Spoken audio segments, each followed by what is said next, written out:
बदनावर सब्जी मंडी में स्थित श्री लक्ष्मी गौशाला में अव्यवस्था का अंबार लगा हुआ है। यहाँ स्थित गौशाला की भूमि को ट्रस्ट द्वारा 10 लाख रुपए लेकर गौशाला की भूमि व गोदाम को 6 लाख रुपए लेकर लीज पर दे दी गई। यहाँ 500 गायों पर मात्र एक ही शेड है।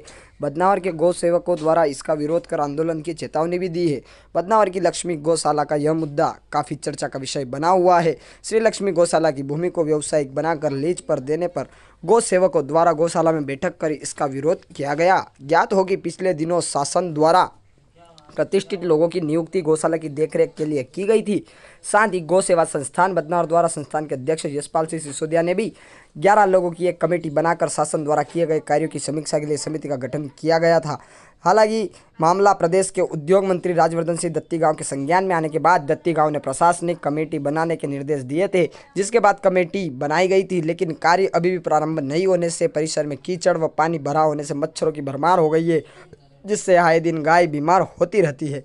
उसी के तहत गौशाला में प्रशासनिक अधिकारी और गौ सेवा संस्थान के सदस्यों की बैठक रखी गई थी। श्री लक्ष्मी गौशाला के परिसर में भूसा एकत्रित करने के लिए 2 गोदाम है। उक्त गोदामों में से एक गोदाम जिसके अंदर गायों के खाने के लिए स्टॉक भूसा भरा गया है, जो कि गौशाला में अव्यवस्था होने से बीमार गायों के लिए उपयोगी है, लेकिन गोदाम को गौशाला के ट्रस्टी ने सब्जी मंडी के व्यापारियों को परिसर के स्टॉक गोदाम को 10 लाख रुपए और दूसरे गोदाम को 6 लाख रुपए की राशि लेकर इसी के साथ 10 बीघा जमीन 5 वर्षों के लिए लीज पर दे दी गई, जिससे गौ सेवा संस्थान के सदस्यों ने बताया कि इन लीज पर दिए गए दोनों गोदामों के लिए न तो कोई विज्ञप्ति जारी की गई, न ही अनाउंसमेंट किया गया और न ही किसी प्रकार के गौ सेवक संस्थानों को इसकी सूचना दी गई, जिसको लेकर गौ सेवा संस्थान के सदस्यों द्वारा इसका विरोध बैठक में किया गया। इन गोदामों में सब्जी व्यापारी ने लीज पर लेकर उसमें लहसुन की ग्रेडिंग मशीन लगवा दी गई।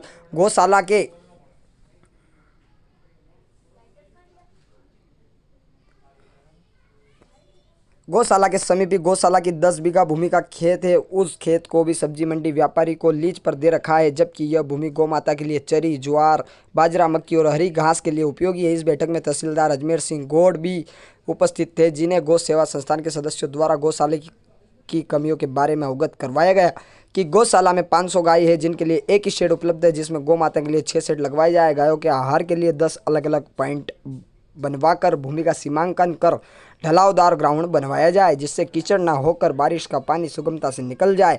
गौशाला परिसर में पानी की निकासी के लिए नालियां बनवाई जाए। काम करने वाले मजदूरों की संख्या बढ़ाई जाकर मुहर्रम डलवाकर कीचड़ का निराकरण किया जाए। ऐसे